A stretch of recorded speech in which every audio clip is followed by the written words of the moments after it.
ocurren realmente? ¿Qué se puede hacer con los menores que están allí internados? Está con nosotros el doctor Andy Carrión. Doctor Carrión, bienvenido a RPP. Muchas Buen gracias y día, buenos doctor. días, Jorge y también Noemi.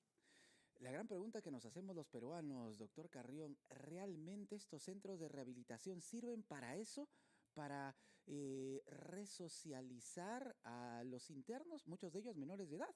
Digo muchos de ellos porque también hay mayores de edad allí. Bueno, jurídica y constitucionalmente tienen esa obligación, tienen ese deber de servir de centros de rehabilitación, es decir, de reinserción de Claro. adolescentes a la sociedad después de haber cometido algún tipo de infracción. Pero la práctica, Jorge, nos rebasa.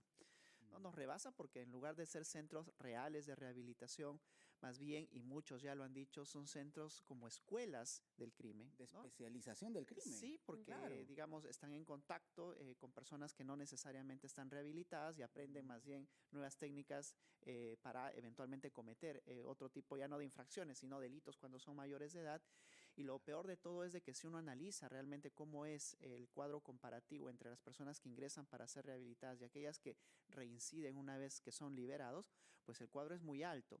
Y eso significa que el sistema en rigor no está funcionando. Ahí Realmente está. se resocializan a los menores, realmente se les reinserta a la sociedad y lamentablemente hay que decirlo que no. Y no solamente pasa con los centros de rehabilitación juvenil, Jorge, sino también con los centros penitenciarios, ¿no? Claro, con las cárceles, Con las ¿no? Exacto. cárceles y Sí. con todos los problemas que en realidad informan a los internos en general en nuestro país.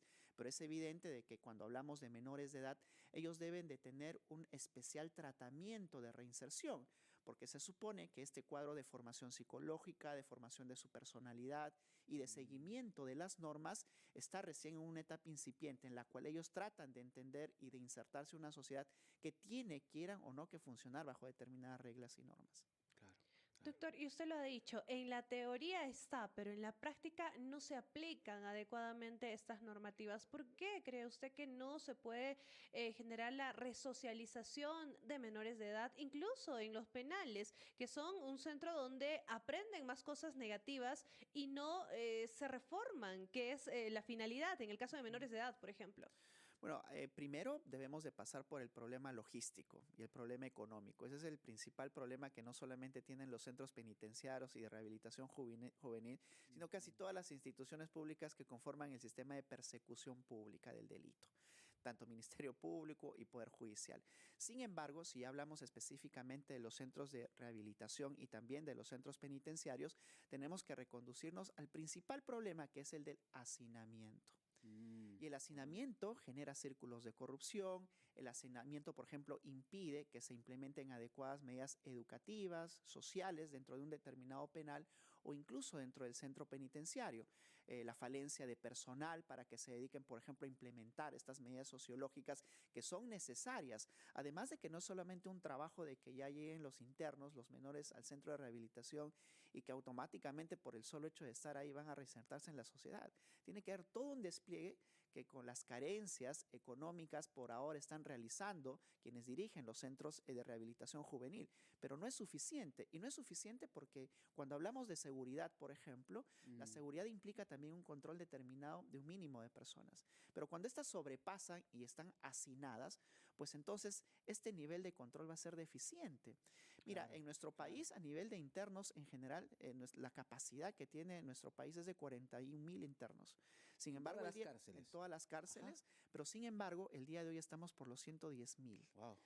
Ese es solamente el Duplicamos esa cifra. y ese es solamente el problema del hacinamiento. Y el problema del hacinamiento es el principal porque ello origina precisamente todos los demás problemas, ya sea el de seguridad, medidas socioeducativas, implementación de centros laborales, porque simplemente no hay espacios o no hay suficiente personal para poder dedicarse a ello. ¿Y por qué hay mayores de edad, por ejemplo, en Maranguita? De los que se han escapado, se sabe que 3 eran menores, ¿correcto? Pero los otros 3 ya habían superado los 18 años. ¿Por qué se da esta figura? Sí, eso tiene que ver con el principio de legalidad. Es decir, que si un menor de 17 o 16 años es internado dentro de un centro de rehabilitación y le imponen una medida de internamiento, por ejemplo, de 2, 3 o 5 años cuando las infracciones son más graves, pues ellos tienen que cumplir el íntegro de la sanción impuesta en el centro de reclusión juvenil. Es por No eso, importa que pasen los 18 y no años. importa que cumplan 18 años o incluso sobrepasen esa edad, porque tú mismo has señalado que en este problema que hubo, Jorge,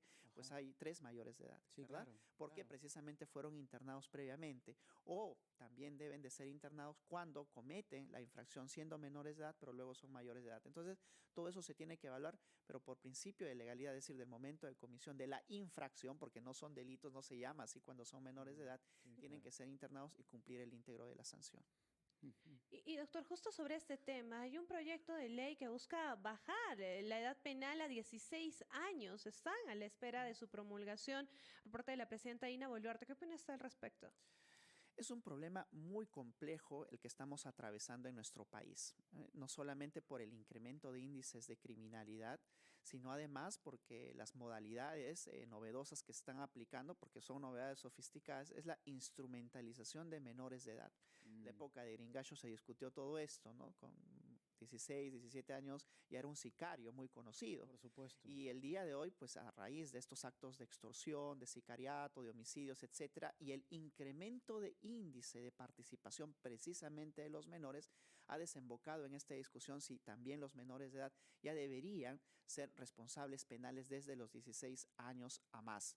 Sin embargo, ahí comienzan más bien los inconvenientes, ¿no? Porque nosotros, así como el de la pena de muerte, somos parte de una convención Claro, internacional los tratados de la protección internacionales. del niño y Claro. del adolescente. En nuestro país, por ejemplo, constitucionalmente únicamente está permitido sancionar penalmente a un mayor de edad que es considerado desde los Pero, 18 doctor años. Carrión, yo le presento un argumento. ¿Por qué en Estados Unidos, si un niño, incluso hasta de 12 años o 13 años, comete, bueno, acá se llamaría una infracción, ¿no?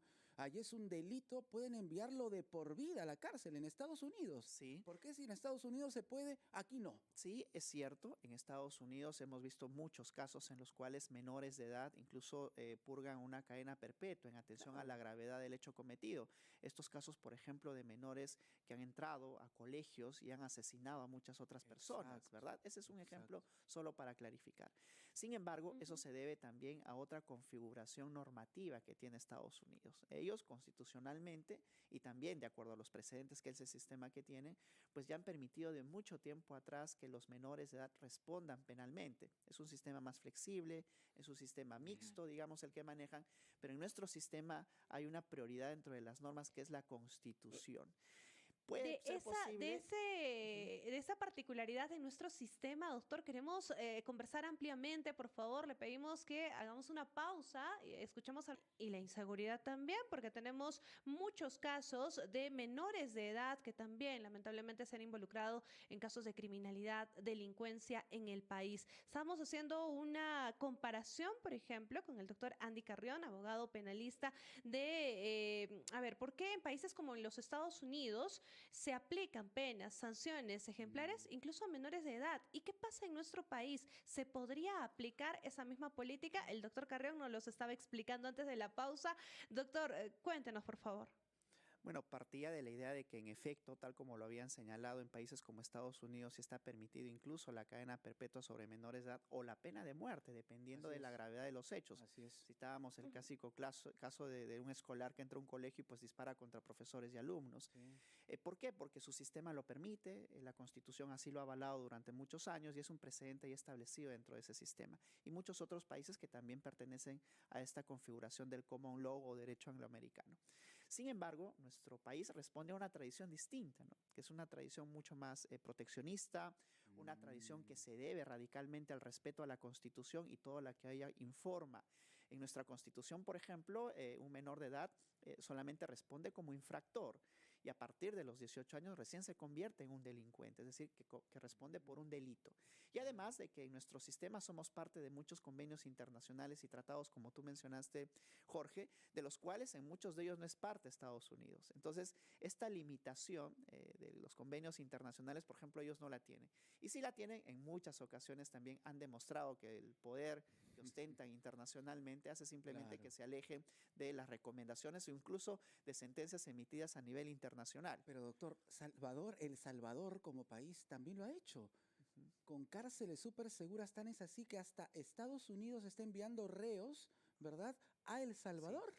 Esa es una situación muy particular y yo creo que es aún más complejo de abordar Ajá, porque recordemos de que El Salvador ha vivido ya casi un estado fallido en una determinada circunstancia. Ya era un estado fallido, ya las pandillas habían tomado muchos ámbitos del poder estatal claro, y ellos claro. prácticamente eran, digamos, las garitas de control de todo tipo de actividad, incluso pública. Entonces, se necesitaban en ese momento medidas superlativas que intenten restablecer el Estado de Derecho, porque era un Estado de Derecho fallido. Y por tanto, hay algo que se denomina en Alemania, que es el derecho penal del enemigo, ¿no? Es decir, El derecho penal del es un enemigo. derecho penal que no está dirigido al ciudadano común y corriente, al que se garantizan todos sus derechos, sino y es un derecho penal dirigido a la supervivencia del propio Estado, es decir, luchar contra un enemigo que intenta soliviantar, que intenta subvertir el orden constitucional. Y para Claro. siquiera obedecer las reglas mínimas, tienes primero que combatir a estas personas para luego, sí, restablecer un derecho del ciudadano. Pero sin eso no se puede avanzar y eso, en efecto, es lo que han aplicado en El Salvador, pero salvando las notables diferencias. Que nosotros nos dirijamos a esa realidad, pues bueno, a este ritmo podríamos hacerlo a paso No lento estamos pero tan seguro. lejos, A doctor paso lento Carrión. pero seguro en Claro. Ecuador podemos ver ahora mismo, un país cercano, Exacto, sí. cómo se están Exacto. viviendo estos niveles de criminalidad y cómo ellos incluso, ¿no? Están invitando a paramilitares norteamericanos para que empiecen a instruir a sus fuerzas armadas estatales de cómo luchar contra este tipo de criminalidad. No estamos lejos, es de preocupación. Por ahora, nuestra constitución y nuestro código penal son muy garantistas y si es que realmente se intenta implementar una medida como la reducción de la pena para los menores de edad o incluso la pena de muerte, tendríamos, si es que el Ejecutivo lo desea, ya implementar las propias medidas, por ejemplo, de reforma constitucional a cargo del Legislativo, puede también el Ejecutivo trabajar ello, o apartarnos de los convenios internacionales. Eso es algo que yo por ahora todavía no avalaría, porque creo que se Claro. deben, digamos, de respetar tal como están ahora, pero hay circunstancias excepcionales que ameritan algunas Y la medidas. falta de liderazgo, doctor Carrión, porque definitivamente no hay quien tome la batuta, digamos, en la lucha contra la delincuencia. Del ministro del Interior poco nada se sabe. Bueno, la presidenta Dina Boluarte, como sabemos, más allá del cuarto de guerra, todavía no tiene esa figura de lideresa, ¿no? Que todos los peruanos podríamos reclamar en la lucha contra la inseguridad. Teníamos a un ministro del Interior que luchaba contra la criminalidad, siendo él parte de ella, Por supuestamente supuesto, porque tenía varias investigaciones por abiertas. supuesto. Si bien es cierto, se debe presumir la inocencia, pero ¿cómo puedes tú estar concentrado en luchar contra la criminalidad cuando tienes investigaciones a cuestas? La Exacto. misma presidenta de la República Ujú. está acusada nada menos por el delito de homicidio, lesiones graves. Entonces yo creo que esa falta de liderazgo viene también de la mano de la falta de Mm, legitimidad ahí para está. enarbolar precisamente la bandera de la lucha contra el crimen, ¿no? Ujú. Claro, y en base a eso, doctor, y a todas las falencias que tenemos y bueno, la situación de nuestras autoridades, además involucradas en esos casos, ¿qué solución le podríamos dar al tema de la delincuencia, de la criminalidad? ¿Por qué no hemos podido combatirla? Y más allá de eso, sigue creciendo, incluso en otras regiones del país. Es un problema muy complejo el de la criminalidad. Yo creo que hasta ahora, a raíz de los múltiples cambios de los ministros del Interior, no ha habido una política coherente, permanente, que pueda implementarse con el paso de los años. Cada ministro llega y toma sus propias medidas, ¿verdad? No es Mm, permanente, no toma los diagnósticos que algunos de ellos pueden haber tomado y tampoco implementa las medidas que en corto, mediano y largo plazo deban ser efectivas. ¿Cómo vamos a confiar en un ejecutivo que cree que el estado de emergencia soluciona el problema por sí mismo? O mm, sea, eso ya es un ok. indicativo de la falencia absoluta en ideas y en sistemática de lucha contra el crimen que tiene el Ejecutivo el día de hoy. Y cada ministro implementa solo este tipo de medidas. En pleno estados de emergencia se cometen y se siguen incrementando los delitos. Entonces, simplemente no funciona. ¿Qué hace el Ejecutivo? No solamente para implementar medidas efectistas al inmediato plazo, como estas fallidos estados de emergencia, sino a mediano plazo o incluso a largo plazo. Y en eso es precisamente lo que no se está pensando. Y esa Claro. sería una medida en la que realmente tendrían que tomar.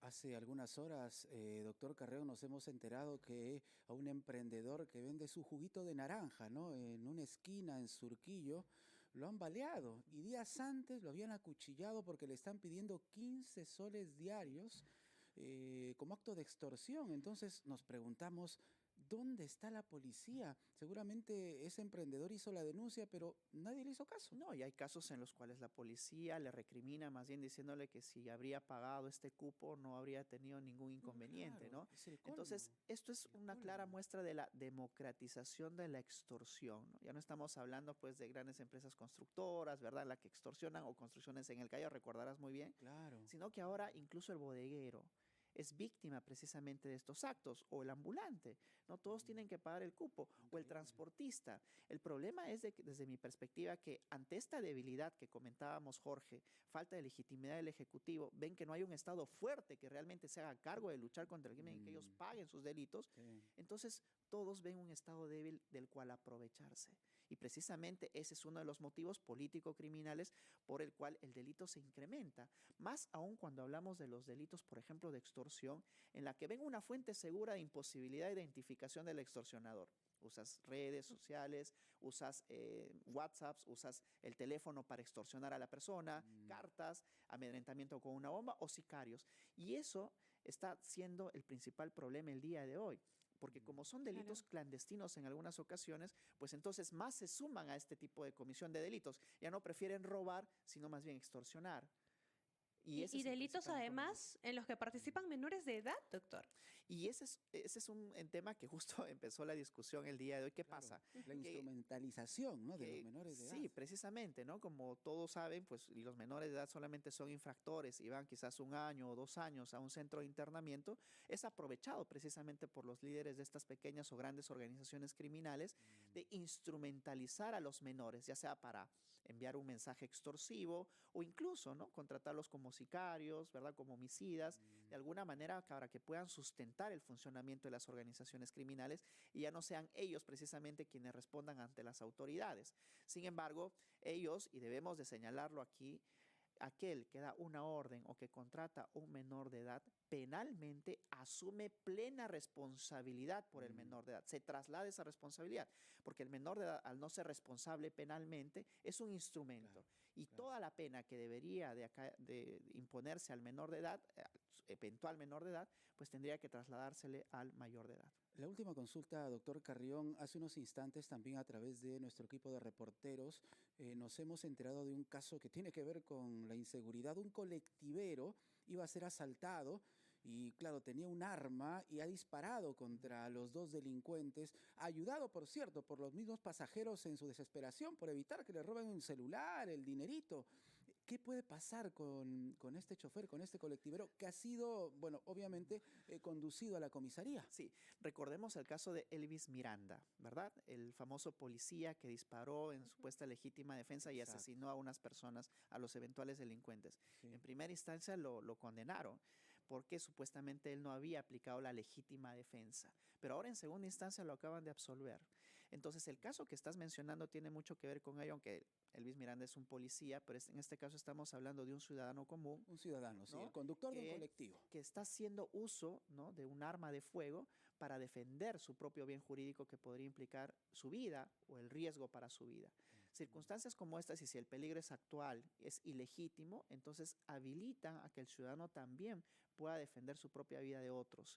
Y el hecho, habrá que estudiar, ver la circunstancia concreta, pero sería perfectamente posible que la acción esté justificada y que por Mm, tanto no reciba una sanción penal ante el hecho de que defendió su propia vida que estaba en riesgo. claro, porque tenemos entendido que los mismos pasajeros del colectivo se han acercado también a la comisaría para dar su declaración y todos han coincidido en que se trató de un acto de legítima defensa. Sí, claro que sí, hay presupuestos y es la fiscalía quien va a tener que analizar si los presupuestos se cumplen, pero al Mm. parecer de un análisis preliminar sí habría sido de esta manera. Doctor Carrión, gracias por su aporte, siempre muy importante. Gracias, Gracias a doctor. ustedes, gracias Noemí, gracias Jorge, buen día. El doctor Andy Carrión, abogado penalista con nosotros aquí en La Rotativa del Aire. Volvemos con mucho más.